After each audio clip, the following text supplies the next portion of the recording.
안녕하세요. 클래스가 남다른 고품격 주식방송 주식원 클래스 1부 시작해보도록 하겠습니다. 이 본방송에서 제공해드리는 정보는요, 투자 판단을 위한 조언일 뿐 투자 결정과 결과에 대한 책임은 투자자 개개인에 있다는 점 알려드리도록 하겠습니다. 그리고 최근에 저희 전문가들을 사칭하는 피해 사례가 많은데요. 저희는 1:1 유사 수신행위나 금전을 요구하는 등의 모든 불법 행위는 엄중하게 금지하고 있습니다. 네, 오늘 1부를 함께해 줄 전문가 만나보기 전에 먼저 오늘의 시장 상황부터 살펴보도록 하겠습니다.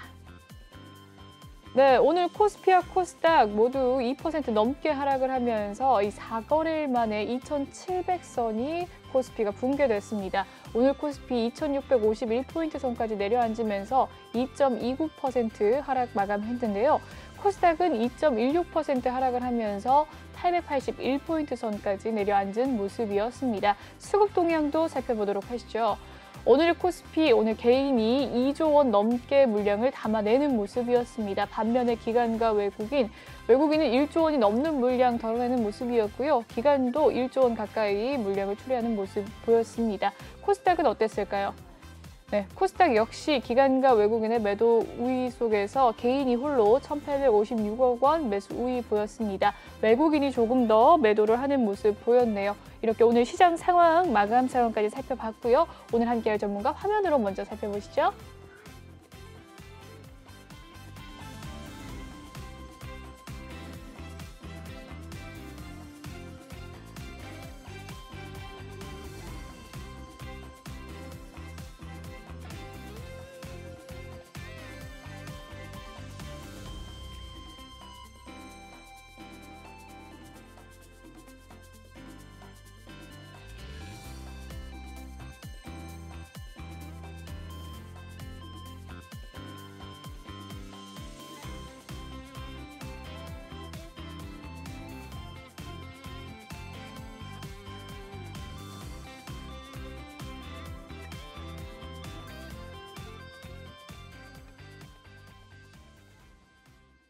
네, 오늘은 이주호 전문가님과 함께하는 1부입니다. 전문가님 만나보도록 할게요. 안녕하세요. 안녕하세요. 네, 지난 한 주 잘 지내셨나요? 네, 잘 지내려다가 네. 오늘 또 이렇게 잘 못 지내게 됐습니다. 그러니까요. 오늘 지수가 정말 많이 빠지면서 이제 하락 마감을 하는 모습이었는데 시청자분들께도 인사 한 말씀 해주시죠. 네.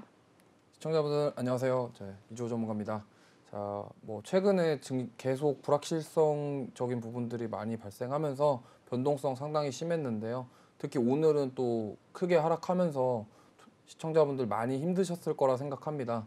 하지만 저는 일단 긍정적으로 생각은 하고 있어요. 왜냐면 전쟁은 조만간 종식될 것으로 보고 있고, 또한 다음 주에 있을 FOMC 거기서 조금은 덜 매파적인 발언이 나오지 않겠냐, 통화정책 스탠스 자체가 조금은 빠르지 않게 천천히 가지 않을까, 저는 이렇게 긍정적으로 보고 있습니다. 오늘도 유익한 정보들 제가 많이 드릴 테니까 저와 함께 유익한 시간 보내셨으면 좋겠습니다.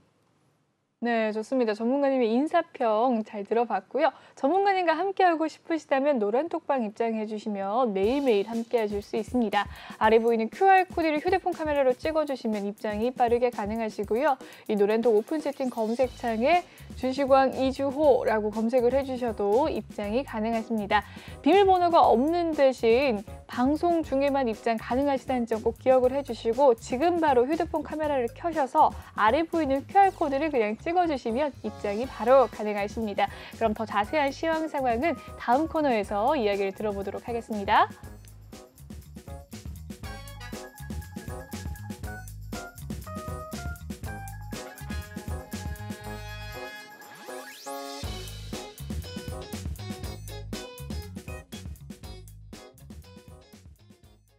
네, 오늘의 주식왕 한 줄 평 코너입니다. 오늘장 증시를 보고 전문가님께서는 전쟁 공포 매수 기회일까라는 한 줄 평을 남겨주셨네요. 오늘 정말 개인이 다 받아내는 모습 보여줬거든요. 네. 양쪽 다 2% 넘게 하락을 마감하면서 외인과 기관 많이 던지는 모습이었는데 매수의 기회 맞나요? 이게 사실은 네. 이게 정말 딱 누구나 봤을 때 이게 매수 기회냐 이렇게 생각하실 수 있겠는데, 보통 역대 전쟁들이 일어났을 때 보면은 전쟁이 끝나는 시점에 지수들은 다 반등하는 모습을 볼 수 있었어요. 예를 들어서 지금 베트남 전쟁 때도 그랬고요, 걸프전 때도 그랬고, 아프간 전쟁도 그랬고 이라크부터 시작해서 크림반도까지 5개의 전쟁에 대한 거를 가져왔는데 여기 보시면은 네. 어쨌든 전쟁이 끝나는 시점에 다 반등한 모습을 볼 수 있었고 특히 이제 2000년대 이후에 이라크나 크림반도 전쟁 때는 좀 많이 상승을 했어요. 그렇게 이런 과거의 사례를 봤을 때 네. 이번 그 러시아 우크라이나 전쟁도 결국에는 종결에 대한 부분이 나온다면 예를 들어서 지금 제가 뉴스를 봤는데 지금 3차 회담 하러 갔다고 하더라고요. 네. 그래서 우크라가 이제 나토 가입 안 할 거야 약간 이런 느낌으로 갔대요. 네. 그래서 만약에 이 결과에 따라서 내일 이제 증시에 반영이 되지 않을까 이렇게 보고 있는데 뭐 아직까지 전쟁이 뭐 끝났냐 안 끝났냐 이런 말을 하긴 좀 그렇고 민간인들도 좀 사상자 많이 생겼고 사실상 되게 안 좋은 일이거든요. 그렇죠. 그래서 그렇지만 어쨌든 이 안 좋은 게 종식이 된다고 종결이 된다고 한다면 제가 봤을 때는 증시가 상승할 가능성은 충분하다. 그렇다 하면 주식 투자하시는 분들이 들은 말 중에 공포에 매수해라라는 말 많이 들으셨을 거예요. 근데 그렇죠. 지금 뭐 매수하는 게 그냥 뭐 비중 막 한 50% 60% 이렇게 매수하라는 게 아니라 조금씩 담아간다라는 느낌으로 좀 매수하시면 좀 좋다고 해서 이렇게 한 줄평 이렇게 만들어봤습니다. 네, 좋습니다. 이 전쟁 공포 매수 기회일까라는 주제로서 오늘 시황 상황 이야기를 좀 해주셨는데요. 어쨌든 전쟁이 끝나면 반등이 나오는 것은 사실이고 3차 이 휴전에 대한 이야기, 협상을 나눠 가는 가운데 내일에 대한 이야기도 안 네. 할 수가 없어요. 내일은 어떻게 될까요? 일단은 네. 사실은 지금 증시 자체가 이 정상적인 상황이 아니에요. 왜냐면 뭐 헤드라인 뉴스에 너무 반응을 많이 하고 제가 오기 전에 나스닥 선물 지수도 좀 봤는데 네. 아니 무슨 풀이장에 막 100포인트씩 위아래로 그냥 계속 왔다 갔다 하고 있거든요. 그렇다 보니까 이게 시장 자체가 글로벌 증시 지금 유럽 증시도 4% 개파락 시작한 이후에 조금 반등해 주는 것까지 제가 보고 왔는데 그러니까 결국에는 이 뉴스에 의해서 시장이 너무 변동성이 크다 보니까 사실 내일 국내 증시가 오를 거예요 이렇게 말씀드리기는 어려워요. 하지만 오늘 유럽 증시와 미국 증시의 결과에 따라서 내일 국내 증시도 좀 방향성이 경이지 않을까 이렇게 좀 보고 있습니다. 네, 좋습니다. 오늘장 한 주평에 대한 이야기는 여기서 마무리 짓도록 하고요. 조금 더 자세한 종목에 대한 이야기 다음 코너에서 이어가 보도록 하겠습니다.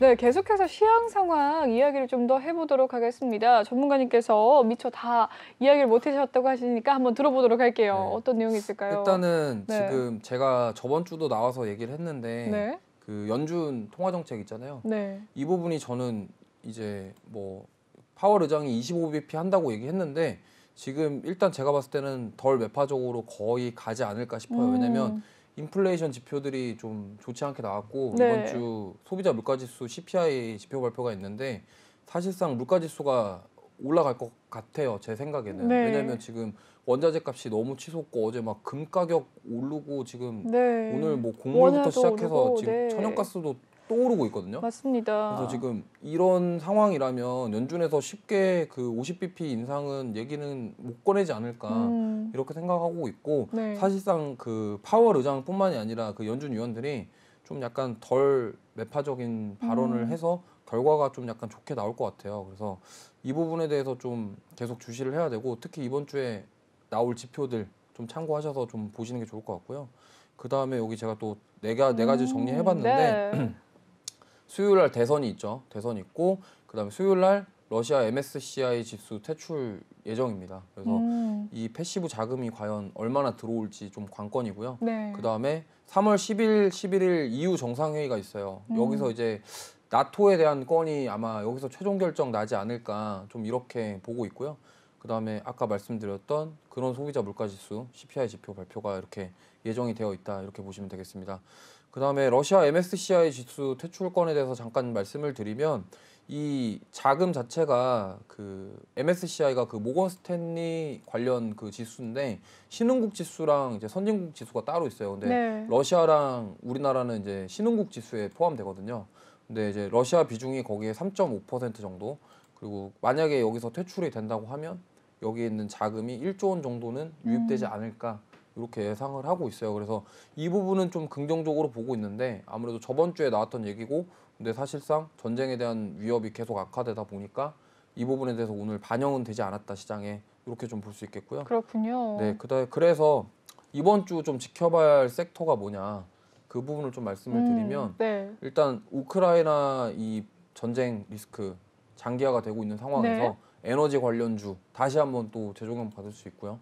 그다음에 정책 관련주를 좀 주목하시는 게 좋을 것 같아요. 왜냐하면 수요일 날 대선 결과가 나왔을 때 아무래도 이제 확정이 되고 나면 네. 그 뭐지 당선된 후보가 그동안 말했던 정책들 그 관련주들이 좀 움직이지 않을까 좀 이렇게 보고 있습니다. 어쨌든 급등이 나올 수 있다. 네, 인맥주 같은 경우는 거의 끝났다고 보시면 되고요. 이제는 정책 관련주를 좀 지켜보셔야 되지 않을까 좀 이렇게 보고 있습니다. 그러면 정책 관련주 같은 경우에는 앞으로 계속 들고 가도 되는 걸까요? 아니면 일단 수요일이 대선이고 목요일에 장이 또 시작이 되는데 제 생각에는 좀 네. 미리 사두시는 게 좋은데 그러니까 한 후보에 치중된 정책주 말고요. 네. 공통으로 누구가 되더라도 네. 관심 받을 수 있는 종목을 좀 골라보시는 게 좀 저는 좋을 것 같아요. 왜냐하면 한쪽에 치중된 정책주를 매수를 했는데 만약에 그분이 안 되면 그렇죠. 사실 그쪽은 이제 또 빠지거든요.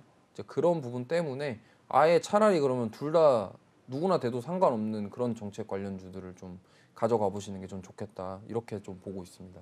네, 좋습니다. 그런 정책주가 과연 무엇이 있을까라고 궁금하신 분들 많으실 텐데, 뭐 대표적인 종목들 여러 종목 있거든요. 더 자세한 종목은 노란톡방에서 알려드릴 예정이죠. 네, 오시면 네. 알려드릴 예정입니다. 네, 노란톡방 참여 방법 아래 보이는 QR코드 휴대폰 카메라로 찍어주시면 입장 가능하십니다. 이 노란톡 오픈 채팅 검색창에 주식왕 이주호라고 검색을 해주셔도 전문가님의 이 관심 종목들 가져가실 수 있으시니까요. 많은 참여 부탁드리도록 하겠습니다. 방송 중에만 입장 가능하세요.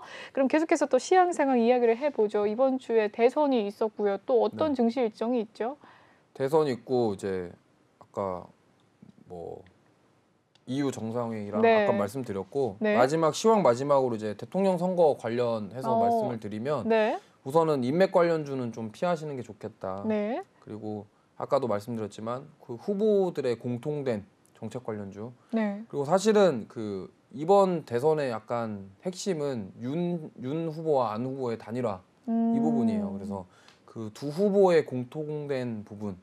그래서 좀 자세하게 예를 들면 이제 부동산 관련 정책은 사실 어떤 네. 후보나 같거든요. 그렇죠. 네, 부동산 가격 안정화 필요하고 주택 공급해야 된다라는 입장이 동일하기 때문에 이런 쪽으로 좀 보시면 좋을 것 같고 그다음에 디지털 인프라 구축 쪽도 좀 지켜보시는 게 저는 왜냐하면 일단은 이 두 가지가 그 후보들의 공통된 정책이에요. 네. 그래서 이 부분을 좀 살펴보시는 게 좋겠다.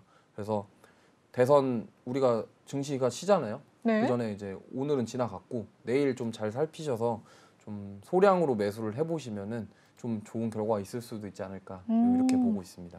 부동산 관련과 디지털 인프라 구축이라고 네. 이야기를 해주셨는데 제가 디지털 인프라 구축에 대한 이 테마가 또 어떤 것들이 있나요? 그 디지털 인프라라고 하면은 이제 5G라던가 5G 관련주. 네.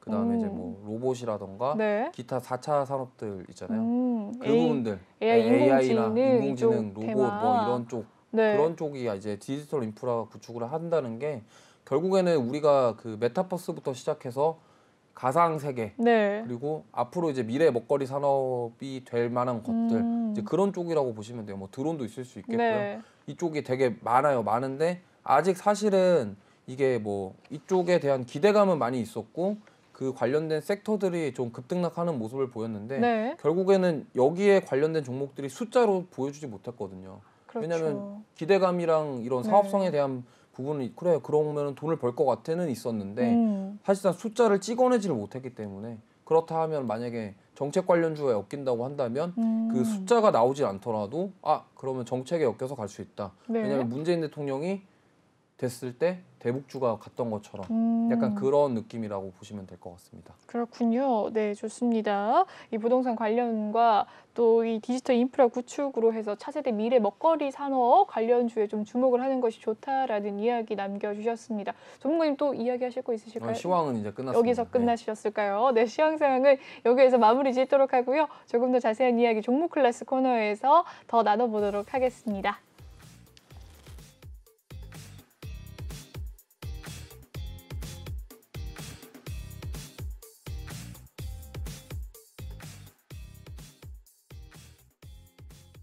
네, 이번 시간은 종목 클래스 코너입니다. 오늘장 특징주들 하나씩 살펴볼 시간인데요. 첫 번째 종목 신송홀딩스입니다. 세계 10년 가격 폭등으로 인해서요. 이 곡물 트레이딩 사업에 대한 기대감으로 오늘 상한가를 기록한 종목인데요. 신송홀딩스 29.83%까지 오늘 올라가면서 6,920원에 오늘 종가 마무리가 되었습니다. 전문가님께서 앞서 이 이야기를 많이 해주셨는데 쉬는 시간에 이야기를 해주셨거든요. 이 기간이 꾸준히 매집했던 종목이다라고 이야기를 해주셨어요. 네, 어떤 종목인지 많은 분들 생소해하실 것 같아요. 이야기 좀 나눠주시죠. 저도 이거 오늘 좀 보고 놀랐는데 아니 기관이 거의 9개월 동안 매집을 했는데 9개월이요? 예, 네. 하루에 15억씩 꾸준히 매수했어요. 그러니까 이게 저도 놀랐어요. 네. 왜냐면 아니 사실 이게 지금 이게 오늘 상한가가 나온 게 사실 이슈에 의한 상한가거든요. 곡물 이슈에 의해서. 근데 저는 깜짝 놀란 게 수급 보고 놀란 게 진짜 오랫동안 기관이 매집을 했고 정말 9개월 동안 단 하루 이틀 정도 차익 실현한 거 빼고는 매도한 날이 없었습니다. 그래서 차트를 보고 설명을 드리면 지금 여기가 이게 종목 제가 켜놨어요. 지금 이게 신송홀딩스인데요. 차트를 보시면은 지금 이 구간 있죠. 네. 6월부터 매집하기 시작해서 그냥 여기서 쭉 매집해놨다가 여기 한 번에 시세를 준 거거든요. 거래량이 중간에 터질 데가 없었어요. 그래서 저는 제가 그때 교육 시간에 말씀드렸던 그 매집봉 부분이 이때가 아니었나 싶고요. 저기 수급을 보시면 지금 여기 계속 이 기관을 보면은 지금 여기에 6월부터 정확하게 6월 21일부터입니다. 여기서 평균적으로 보시면 하루에 16억, 15억 계속 샀죠. 네, 아니 정말, 매도를 정말 신기하게 네, 여기 16, 17, 18 정말 8월 20일, 꾸준하게. 8월 23일 이때만 매도하고요. 계속 샀어요. 심지어 금융 투자를 많이 샀어요. 금투가 네. 그냥 금투만 계속 산 거예요. 그런 것 같아요. 그러니까 이렇게 해놓고 매집을 이런 식으로 9개월 해놓고 오늘 상한가를 날렸다. 예, 그래서 이게 제가 그때 방송에서 누누이 말씀드렸던 그 매집봉 이게 그 매집봉이거든요. 사실 6월부터 매집을 시작했는데 작년 6월인가요? 예, 작년 6월부터 매집을 시작했는데 사실은 이때는 뭐 그냥 그런갑다 했는데 여기서 이제 거래량 나오면서 윗골이 달렸거든요. 네. 여기 매집봉 나오고 이만큼을 그냥 9개월을. 예, 9개월을 그냥 매집한 네. 거예요. 그리고 터뜨렸다.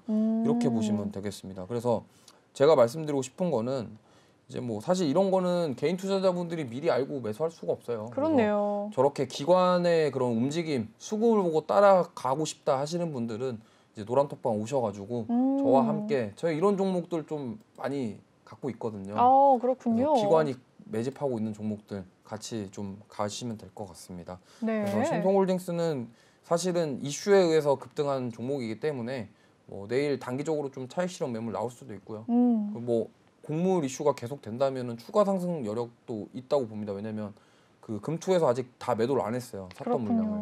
네, 그 부분을 참고하시면 될 것 같습니다. 네, 좋습니다. 내일까지 뭐 단기적인 계속 상승이 이어질 종목이 아니라 기관이 꾸준히 매집을 했으나 아직 금융투자에서 다 또 매도를 하지 않았다라는 이야기 남겨주셨네요. 신송홀딩스 오늘 상한가 기록한 종목 살펴봤고요. 다음 종목 대동기어입니다. 이 러시아 우크라이나 침공 속에서요, 이 농기계가 또 부각이 되는 모습을 보였어요. 오늘은 대동기어가 24.11% 상승을 하면서 7,670원 선에 오늘의 종가 마무리가 되었습니다. 오늘의 하루 흐름 살펴보시면 6,000원대의 주가에서 7,900원, 무려 2,000원 가까이 또 상승을 하는 모습 보이면서 오늘 7,670원에 대동기어가 마감이 되는 모습이었거든요. 이 대동기어도 한번 이야기 나눠보도록 하겠습니다. 농기계가 부각이 되는 모습이었네요. 네, 이제는 오르다 사료, 농업 다 지나가면서 기계까지 오르는 게 아닌가라는 생각이 들어요. 그 네. 주식이 순환매라는 말 들어보셨는지 모르겠는데 네. 같은 섹터에서도 계속 이렇게 돌아요. 그러니까 이쪽에 음. 수급이 몰렸다가 이쪽에 갔다가 사실 이것도 어떻게 보면 곡물이거든요. 곡물인데 네. 농기계 사실 이 종목은 사실 대부분이 좀 이 종목도 좀 모르셨을 거예요, 시청자분들이. 네, 지금 뭐 네. 시가총액이 1,000억 원도 안 되는 네, 종목이잖아요. 그것뿐만이 아니라 사실 지금 현재 시장을 이끄는 주도주가 딱히 없는 상황이에요. 없는 상황이다 보니까 곡물 관련 이슈에 수급이 들어왔고 그로 인해서 아까 그 처음에 상한가 갔던 종목들 같은 경우 그런 거에다가 이게 농기계, 그러니까 곡물이 부족하니까 이제 농기계를 잘 하면은 어떻게 되지 않을까. 어떻게 곡물이 좀 되지 않겠냐라는 네. 기대감인 거죠. 그러니까 이 사실은 어떻게 보면 상식적으로 말이 안 돼요. 왜냐면 아니 추수를 가을에 하는데 그렇네요. 오늘 지금 농기계 많이 팔아서 그렇다 하면 뭐 가을까지 전쟁할 건가요? 그렇네요. 그러니까 주식이 좀 약간 요즘에 시장이 좀 이래요. 그러니까 주도주가 없고 그냥 뭐 진짜 그냥 이슈에 의해서 이렇게 급등락하는 게 되게 많아요. 그래서 제가 말씀드리고 싶은 거는 이슈에 의한 급등은 급락을 부른다. 그러니까 주의를 하셔서 투자하셨으면 좋겠고 사실 저는 이 종목은 좀 별로 매수에 대한 부분은 좀 별로 추천드리고 싶지는 않습니다. 네, 좋습니다. 오늘 올라간 대동기호에 대해서 또 살펴봐 주셨습니다. 오늘 전반적으로 전체 테마, 뭐 주도 테마 많이 없었고 시가총액 상위 종목들도 다 파란불 킨 상태라서 상승 종목이 많이 없기도 했었어요. 보성 파워텍도 살펴보도록 하겠습니다. 이 문 대통령이 원전의 중요성 강조 소식 속에서 상승세를 좀 보인 모습입니다. 최근에도 한번 갔던 종목인데 오늘 보성 파워텍은 사실 올랐다고 할 수 있을까요? 1.5% 상승하면서 마무리가 되었습니다. 이 정도면 5,270원. 네. 강보합 아닌가 싶은데. 네, 강보합에서 마무리가 되었는데요. 사실은 근데 수급이 지금 외국인 기관이 계속 매수를 해주고 있어요. 그래서 그렇군요. 네, 제가 봤을 때는 지금 외국인 기관이 매수를 해주는 이유는 결국에는 이 정책주로 엮일 가능성이 높다라고 판단을 하지 않나. 왜냐하면 사실 원전 관련 대표주 중에 하나거든요. 그리고 특히 문 대통령이 이제 정권 말에 원전을 다시 해야 된다 이런 말을 해가지고 탈원전 열심히 네. 얘기하다가 최근에 얘기했죠. 그러다 보니까 지금 원전 관련주 수급 들어왔었고 그 와중에 외국인 기관은 계속 매수를 해주고 있다. 그 말인즉슨 그러면 앞으로 정책 관련주로 편입될 가능성이 높다. 만약에 특히나 윤 후보 쪽에서 당선이 된다 하면 윤 후보 같은 경우는 원전에 대한 부분이 확고하거든요. 그렇죠. 네. 확고하기 때문에 만약에 윤 후보가 당선이 되면은 그쪽에 좀 약간 집중될 가능성이 있습니다. 그래서 저는 근데 만약에 이 후보가 되더라도 저는 원전 쪽이 괜찮을 것 같긴 해요. 왜냐면 일단은 그 민주당 쪽에서의 정책은 그렇긴 한데 어쨌든 문재인 대통령이 입장을 번복을 했고 네. 그렇다 하면은 그쪽에서도 분명히 뭔가 좀 이런 쪽은 관련을 주시를 할 것 같거든요. 그래서 저는 이 종목은 좀 관심을 가지시고 좀 보셔도 될 것 같다. 그러면 대선 관련주로서 보성 파워텍, 정책주로서 원전 관련주 제일 괜찮은 종목 중에 하나일까요? 네, 괜찮은 종목 중에 저 하나로 보고 있고요. 일단 중요한 게 외국인 기관의 수급인데 네. 보면은 한번 차트 한번 볼까요? 네, 보성 파워텍 오늘 장 초반에 좀 뾰족하게 좀 오르고 윗골이 달린 채로 좀 마감이 되는 모습이었거든요. 이게 제가 시청자분들께 꿀팁을 하나 드리자면 이게 지금 기관이 수급이 누적 순매수가 마이너스라고 해서 기관이 안 사고 있는 게 아니에요. 최근 수급이 중요한가요? 네, 여기 지금 계속 사고 있거든요. 네. 사고 있기 때문에 최근에 사고 있어요. 최근에 원래는 다 빠졌어요. 기관 물량이 빠졌다가 지금 최근에 매수가 들어오고 있기 때문에 이 부분을 주시해서 보셔야 되겠고 외국인 같은 경우도 지금 계속 사주고 있거든요. 근데 여기서 지금 개인들도 사고 있어요.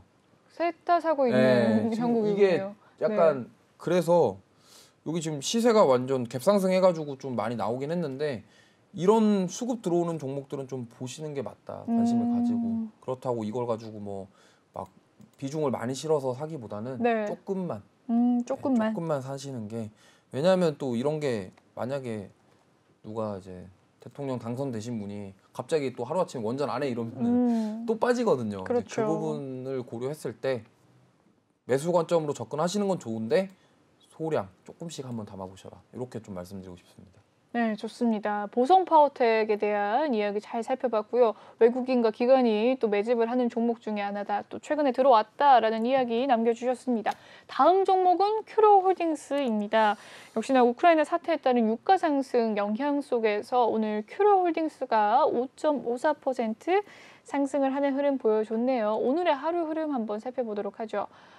오늘 632원 선에서 장 초반에 꾸준한 상승세 보여가면서 715원 선까지 오르기도 했습니다. 그 이후로 윗골이 좀 달리긴 했지만 5.5% 상승률 있는 종목이고요. 큐로홀딩스, 네, 유가는 지금 계속해서 오르고 있고요. 오늘 좀 각광을 받은 종목 중에 하나가 큐로홀딩스이기도 했네요. 어떻게 보셨을까요? 저는 이게 왜 올랐는지 모르겠어요. 아, 네. 왜 이게 유가 관련인지 전 모르겠는데 그러니까요. 일단, 여러 네. 지금 이 종목이 엔터테인먼트 사업 부분을 영위하고 그러니까요. 있는데요. 그걸 네. 봤을 때는 이 종목이 왜 도대체 유가 관련인지 전 모르겠는데 일단은 네. 이슈에 의해서 급등했다고 보시면 돼요. 뭐 관련주까지 뭐 잘 모르겠다 하시는 분들은 아 이거 뭐 그냥 유가 때문에 올랐구나 이렇게 생각하시면 되고 유가가 뭐 130달러 터치했었죠. 종속회사가 미국 텍사스주에 네. 있대요. 그것 때문에 그것 때문에 올랐다고 올랐는데 좀 하는데 이게 약간 인맥주랑 오르는 거랑 비슷해요. 네. 왜냐면 거기서 실제로 숫자를 찍어내는 것도 아니고 이게 요즘에 우리 국내 증시가 이렇거든요. 네. 그래서 사실은 GSE 같은 경우도 뭐 이제 지나가서 얘기한 건데 네. GSE 뭐 하는 회사인지 아세요? 무슨 도시가스 하는 네. 회사예요. 만약에 천연가스 이슈로 오르면 한국가스공사가 급등이 나와야 되는데 이게 GSE가 오른 이렇잖아요. 이유가 네. 요즘에 그래서 정말 그렇습니다. 어떤 숫자나 기업의 뭐 펀더멘탈이라던가 모멘텀 이런 게 밸류에이션 이런 게 아니고 이슈. 그런 게 다 무시가 돼버리고 요즘 시장은 투자자분들이 보는 건 딱 그거예요. 이슈. 네, 최근 시장 흐름이 그렇습니다. 네. 이슈가 들어오는 종목에 다 달라붙어요. 유동성이 없는 거 아니에요. 오늘 개인들 2조 넘게 샀잖아요. 그렇죠. 그러니까 유동성이 빠진 장세가 아니에요 지금. 근데 다만 돈이 갈 데가 없으니까 이런 곳에 가는 거예요. 물론 그렇다고 이 종목을 비하하고 이런 건 아닌데 어쨌든 약간 GSE랑 느낌이 비슷하다. 좀 이렇게 말씀드리고 싶고 이렇게 이슈에 따라서 움직이는 종목 투자하시는 분들은 좀 주의하셨으면 좋겠습니다. 네, 좋습니다. 큐로홀딩스에 대한 이야기 남겨주셨고요. 다음 종목은 사조 동아원입니다. 네, 역시나 우크라이나 사태에 장기화에 따른 곡물 가격 상승 속에서 이 사조 동아원이 오늘 7% 상승 마감이 되었습니다. 오늘의 하루 흐름은요. 장 초반 1,330원의 시초가에서 1,435원 선의 고점을 딛고 오늘 장 막판까지 크게 많이 흘러내리진 않는 모습이었습니다. 7%대 상승세 사조 동아원 이야기 나눠볼까요? 저는 이제 이 종목은 정상적이라고 봐요. 왜냐면 그나마 숫자가 일단 찍히고 그리고 이제 실적이 일단 개선된 부분이 확실히 확인이 되거든요. 네. 그다음에 이제 저점을 높여가면서 우상향하고 있는데 그렇네요. 2월 달에 외국인 기관 수급 들어왔고 지금 짧은 기간 동안 거의 40% 상승했어요. 오. 1,000원대였거든요, 주가가. 맞네요. 그러니까 천원에서. 이렇게 만약에 실적이 나오고 숫자로 찍히는 가운데에서 이렇게 저점을 높이면서 상승하는 종목은 저는 좀 이해가 돼요. 이런 종목들은 사실 이렇게 이슈가 붙으니까 이렇게 나오는 건데 네. 흐름 자체가 이렇게 우상향을 곡선을 그리듯이 흐름을 그리는 걸 저는 좋아하기 때문에 네, 차트가 예쁘다고 할 수 있겠네요. 지금 보면 차트 보면은 네. 1,000원 선에서 1,425원 선까지 오늘 좀 보면은 꾸준히 되게 올라가는 이쁘게 모습인데 올라가고 있어요. 네. 여기 보면은 거래량이 계속 증가하면서 1,000원 부근에서 계속 이렇게 올라가고 있거든요. 거의 뭐 여기서 매수하셨던 분들은 40% 정도 수익일 텐데 어쨌든 제가 봤을 때는 이게 좀 약간 이상적인 우리가 그림을 그리는 약간 주가의 형태가 아닌가 네. 개인적으로 그렇게 생각을 하고요. 어쨌든 다만 다 좋은데 짧은 시간에 많이 올랐고 그로 인해서 차익 실현 물량은 나올 수 있으니까 이 부분에 좀 대비하셨으면 좋겠습니다. 네, 좋습니다. 사조 동아원에 대한 이야기까지 살펴봤습니다. 여기까지 오늘 일정 종목 클래스 코너 살펴봤고요. 다음 코너에서는 전문가님의 필살기를 알아볼 수 있는 시간입니다. 전문가님과 함께하고 싶으시다면 참여 방법 알려드리도록 할게요. 아래 보이는 QR코드 휴대폰 카메라로 찍어주시면 입장 가능하신데요. 이 노란톡 오픈 채팅 검색창에 주식왕 이주호라고 검색을 해주셔도 전문가님과 함께하실 수 있습니다. 매일매일 전문가님께서 시황 브리핑 해주시면서 통해서 전문가님의 관심 종목들 매수 타점과 이 손절가, 목표가까지 알려주는 노란 톡방이기 때문에 많은 분들이 입장하셔서 많은 수익 걷어가시길 바라겠습니다. 휴대폰 카메라로 아래 보이는 QR코드 찍어주시면 되겠습니다. 그럼 다음 코너에서 전문가님의 필살기 알아보도록 하죠.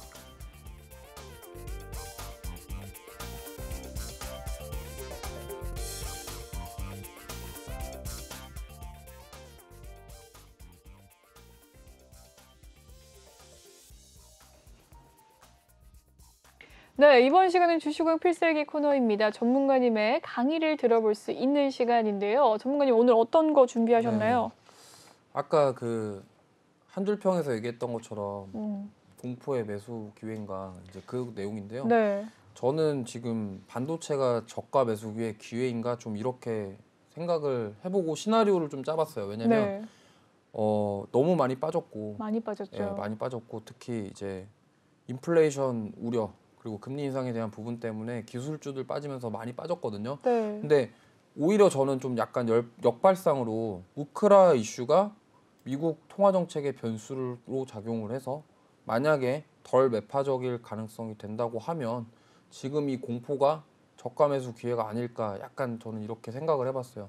근데 어떻게 보면 이게 좀 약간 논리에 맞거든요. 왜냐면 우크라이나 이슈 때문에 지금 원자재 값은 계속 올라요. 근데 미국 지표는 자꾸 안 좋게 나와요. 경기는 회복되는 모습을 안 보여요. 네. 그렇다면 연준 스탠스 자체가 빠르게 금리 인상하기에는 부담스럽거든요. 왜냐하면 스태그플레이션으로 자꾸 가는 흐름을 보이고 있어요. 오늘 뉴스에도 많이 나왔는데 네, 맞습니다. 지금 유가 상승 폭 자체가 어마무시하게 큰 상황이고 근데 경기 회복은 그 속도를 따라가지 못해요.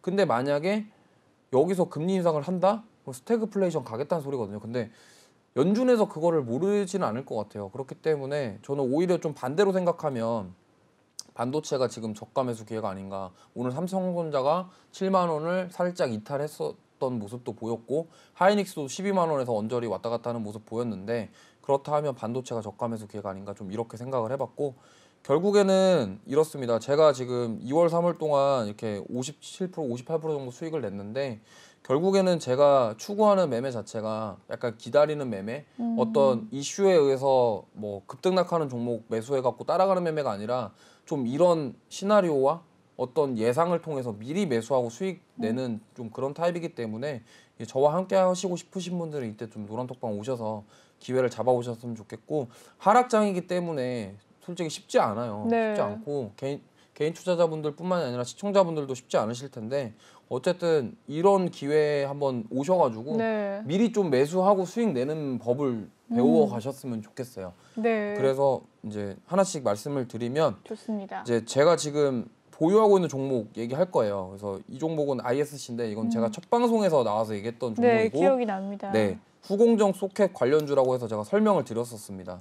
그리고 저는 디램 시장 랠리는 올 것이다라고 보고 있어요. 왜냐면 2014년 그 DDR4 램 나왔을 때 그때도 주가가 평균적으로 보통 5배 이상 올랐거든요. 네. 이 DDR5 D램 관련주들이 많이 올랐어요.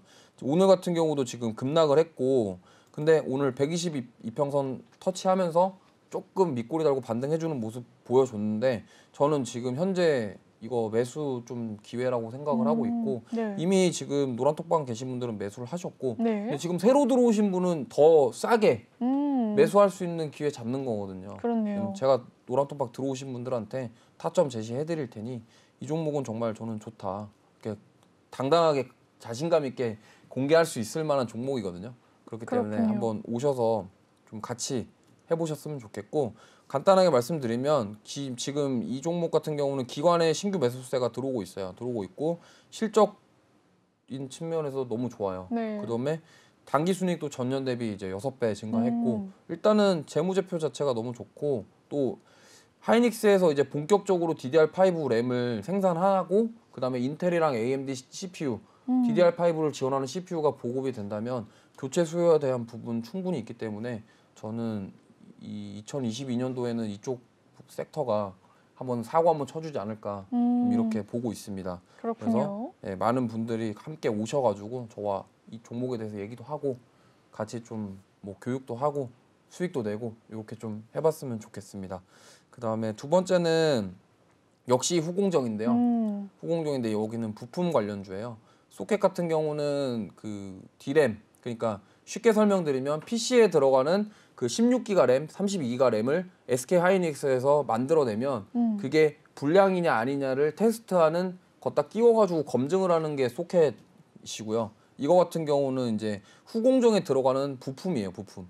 근데 이 프로텍이라는 종목인데 이제 지금 3월 매수를 했거든요. 네. 매수를 이미 하고 있는데 날짜가 좀 잘못 표시됐는데 기존에 매수를 하고 보유하고 있어요. 근데 이 종목 같은 경우는 삼성전자와 LG전자와 SK하이닉스의 납품을 직접 하고 있어요. 하고 있고 그다음에 강한 시세 한번 줬다가 지금 조정이 나온 상황이고 지금 60일 이평선 지지하면서 좀 저는 이 종목도 좋게 보고 있는 상황입니다. 그래서 역시나 이 종목 같은 경우도 지금 들어오시면은 신규 매수 좀 수익 크게 낼 수 있는 기회를 잡으실 수 있고요. 더 중요한 거는 이 종목 같은 경우는 일단 부채가 10%밖에 안 돼요. 오, 네. 그러니까 원래 보통 정상적인 기업들도 삼성전자도 부채가 20%, 30%는 되거든요.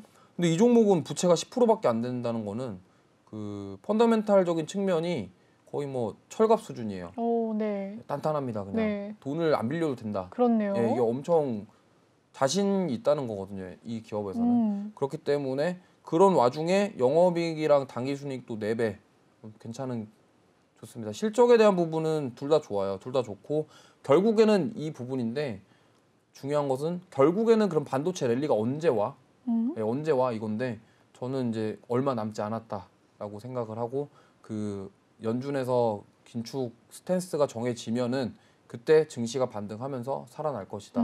저번 방송에서도 말씀드렸잖아요. 코스피가 3천선 가려면 네. 반도체가 가야 됩니다. 맞습니다. 왜냐하면 반도체랑 현대차, 그 자동차 쪽이 못 가면 우리나라에서 그 산업이 살아나지 못하면 네. 코스피는 3천선을 다시 갈 수가 없어요. 그리고 코스피가 우리나라가 3,300까지 갈 수 있었던 것도 삼성전자 때문이었습니다. 그렇기 때문에 우리나라는 기술주와 반도체 이런 쪽이 사실 못 가면은 코스피 지수 자체가 못 오르기 때문에 저는 이 부분에 대해서 좀 지금 저가 매수 기회가 아닌가 이렇게 생각하고 있습니다.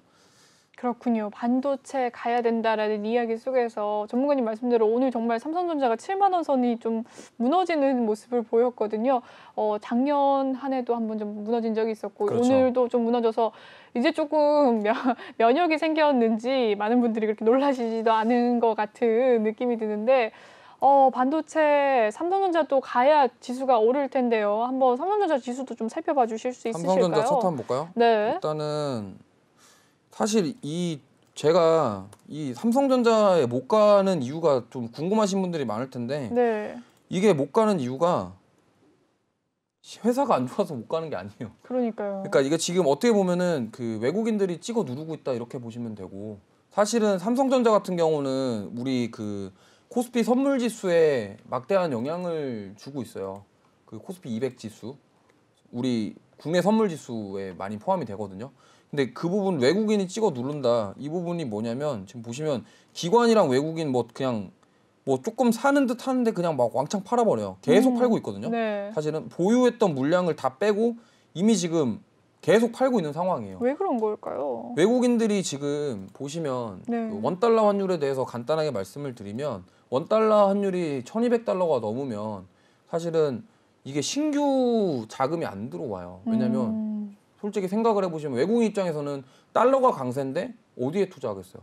미국에다가. 그렇죠. 자기네 나라에 투자하겠죠. 그렇네요. 그리고 달러가 원산지라고 하긴 좀 그렇지만 미국이 달러의 원산지잖아요. 네. 그죠? 저 같아도 제가 외국인이면 네. 미국 주식 사겠어요. 달러 강세인데. 그렇겠네요. 왜냐면 지금 만약에 매수를 했다 쳐보세요. 외국인들이 신규 자금이 들어왔어요. 근데 만약에 원달러 환율 진정화되고 만약에 1,100원이나 1,000원까지 내려가면은 외국인들은 손해 보는 거예요. 맞잖아요. 그렇죠. 그렇기 때문에 역시나 예, 그런 그런 문제 부분들 때문에 지금 매크로적인 부분, 그러니까 외국인들의 수급 환경 자체가 우리나라에 자금이 유입될 수가 없어요. 그렇다 보니까 외국인들이 가장 많이 보는 SK하이닉스, 삼성전자를 외국인들이 안 산다. 근데 기관은 거기에 동조하거든요. 그러다 보니까 삼성전자 좀 찍어 누르는 부분이 있어요. 네. 그래서 뭐 기술적으로 봤을 때 삼성전자 저 바닥권이 지금 이구권이라고 보거든요.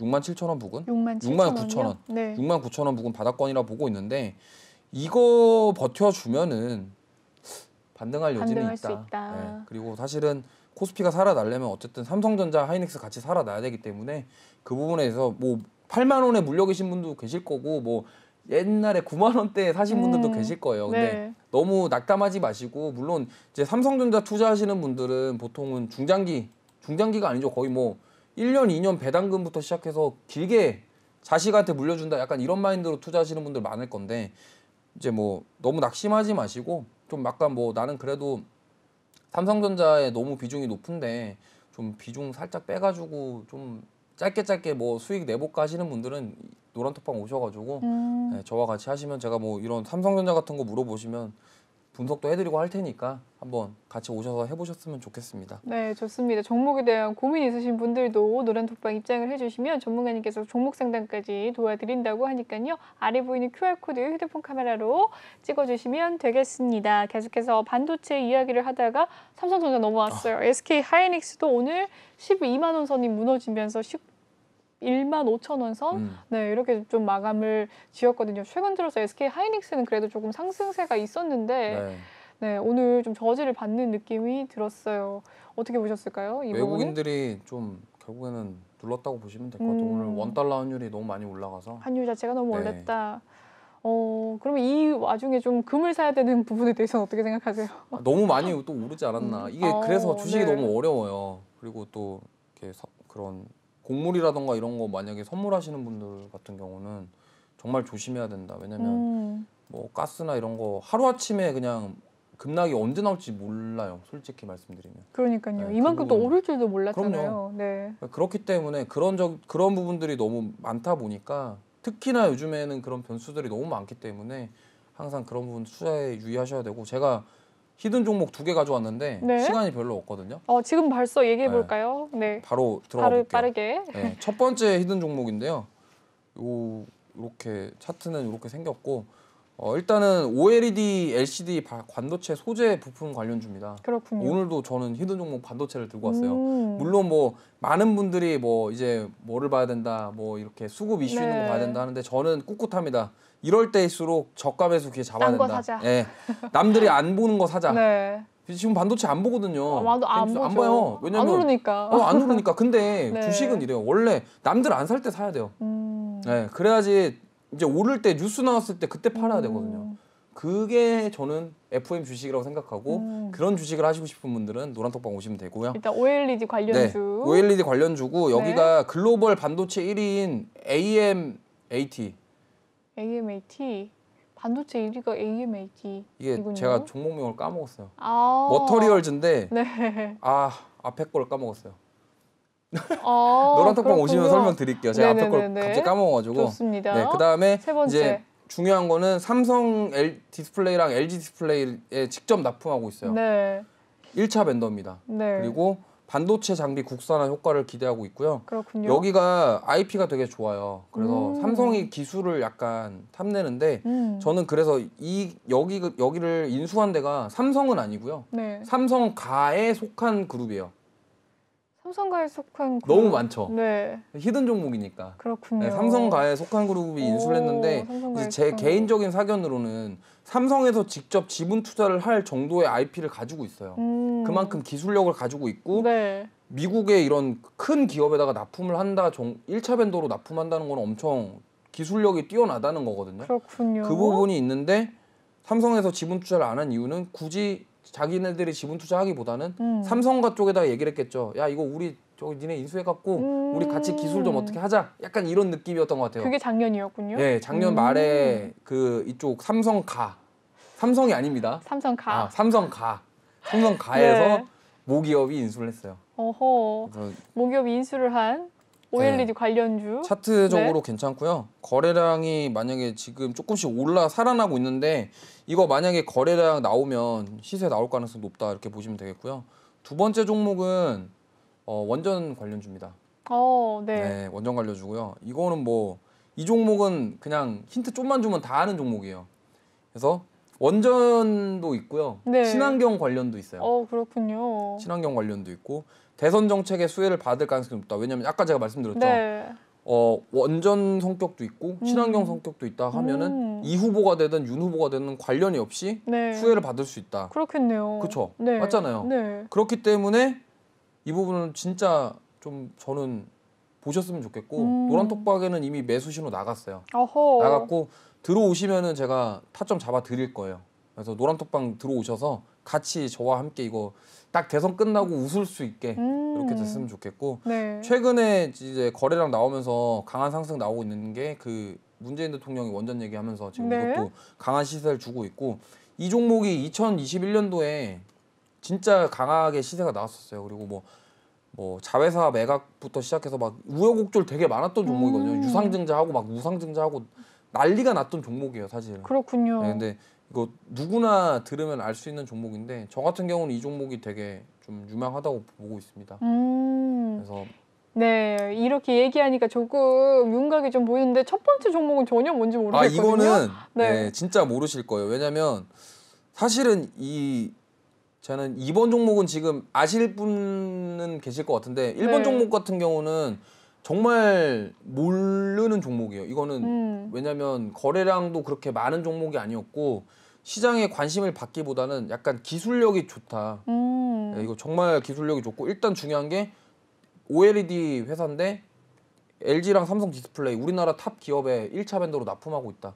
그 말인즉슨 그쪽에서 아무 회사랑 거래 안 하거든요. 그렇죠. 특히 1차 벤더로 직접 거래하는 회사가 몇 개 없고 보통은 우리나라 그 반도체 관련해서 성장한 기업들이 대부분 삼성에서 지분 투자를 해서 성장을 했어요. 근데 이 회사는 삼성에서 지분 투자를 안 했기 때문에 몰라요. 왜냐면 삼성에서 지분 투자를 하면은 공시를 하고 네. 이제 막 이런 인터넷에 정보들이 많이 나오거든요. 그렇군요. 근데 이 종목 같은 경우는 그게 아니기 때문에 정보를 쉽게 얻을 수가 없어요.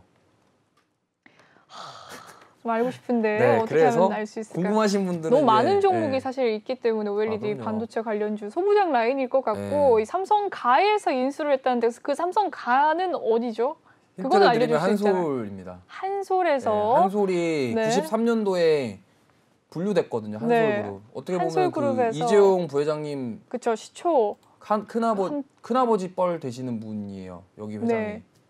그렇네요. 네, 그러니까 삼성가가 맞잖아요. 맞네요. 맞잖아요. 네네네. 네, 그렇기 때문에 한솔그룹에서 여기를 인수를 했고 이러면 이제 조금 시청자분들 아실 수 있는데 네. 네, 궁금하신 분들은 노란톡방 들어오시면은 제가 좀 친절하게 알려드리도록 하겠습니다.